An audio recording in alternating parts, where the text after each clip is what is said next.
Just enter some values for the salary. So let's say £75,000. Alright, and let's click on Submit. Now it goes to whom? Again, it goes to Oliver Reynolds for his approval, right? So you understand the steps, you understand the sequence of steps. That happened, how the conditional logic took effect, right? We created this rule based on the country location proposed. So that is the reason, like, depending on what is the country of hire. Based on that, it went to the first step, and in the previous example, it went to the second step.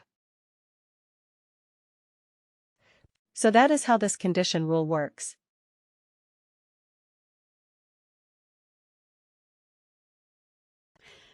Okay, now you want me to complete this by going into Oliver Reynolds and doing the approval. Or shall we skip and go to the notifications thing? Your choice. Will the notification go? Sorry, notification all right. So let's go to the business process definitions, and let's see how we can configure a notification for a particular business process. So let's go to BP, Hire 1001, which is XYZ Motors.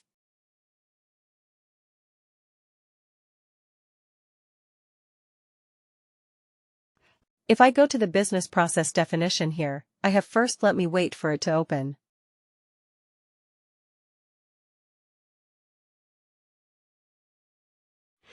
Yeah, so now let me click on the Notifications tab, and you see there are two system notifications already. One is the initiation.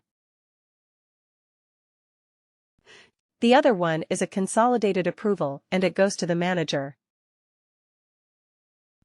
So this is already there. This is a system-generated notification that the manager will always be notified. Now let's say, I want to notify somebody else, I want to notify the compensation partner as well. So then, what should I do? I'll go to the related actions here. I'll go to the related actions. Business process, add notification. Business process, add notification. If I click on that, of course it asks me for the effective date. And then you have the ability to notify a group of people. So triggers? What is the trigger? Are you going to trigger on the basis of the business process status? Like, is the business process completed or corrected, denied, advanced, rescinded?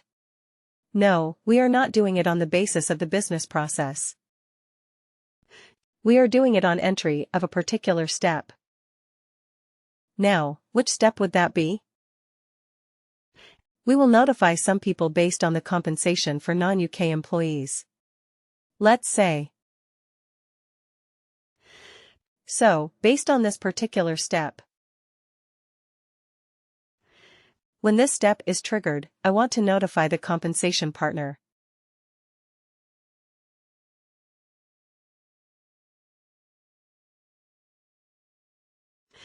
I want to notify the compensation partner by Supervisor EM. This is a group I want to notify. If you want to notify an email address, you can specify that as well. You can say that. Okay, HR comp team at testcom.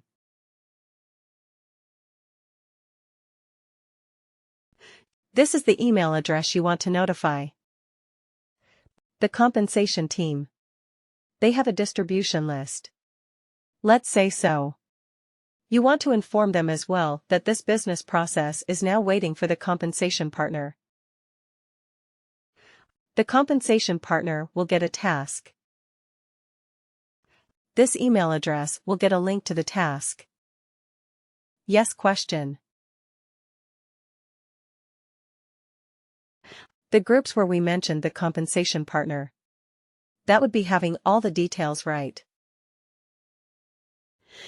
Like the email address, who all are members to it. Yes, yes, yes. Who all are members of that group. So they will have that information. They will get the notification for this. And the corresponding email addresses and all will be there.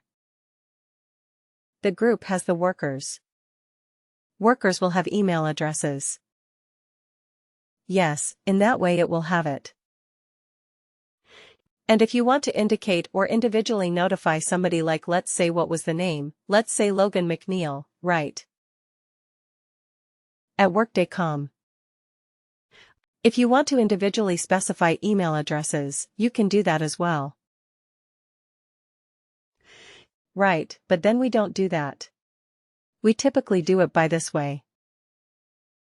This way, we inform a group and also we try to have a group email address, a mailing list.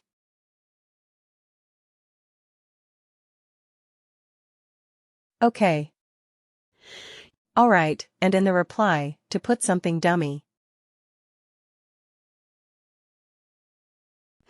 No reply at Workday.net because some people have this habit of continuously hitting reply.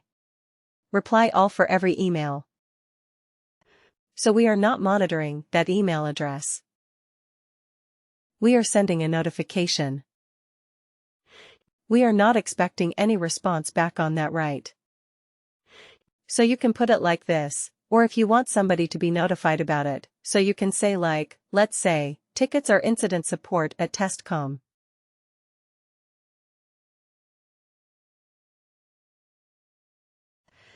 So then what happens is, if somebody gets the email immediately, if they think that this is a problem or maybe this needs to be addressed, they can click on reply and then automatically it will go to the incident support team and they can open an incident, right?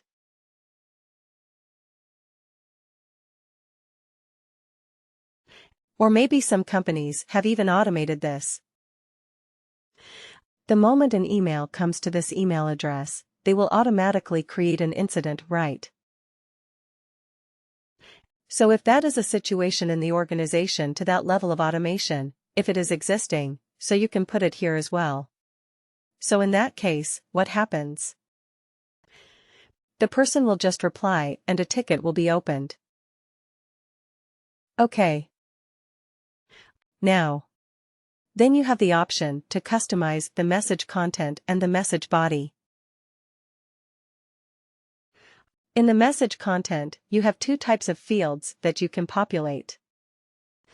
One is a text field and one is a field which will contain dynamic values. So you can say, propose, please work on the compensation for OK.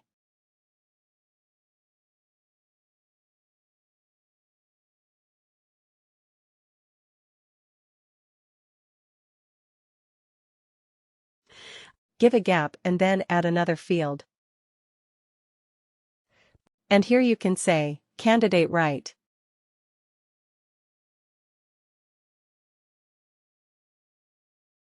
Or pre-hire, whatever. Candidate right. You can put it like this, or I think it would be better if we say, hire, pre-hire.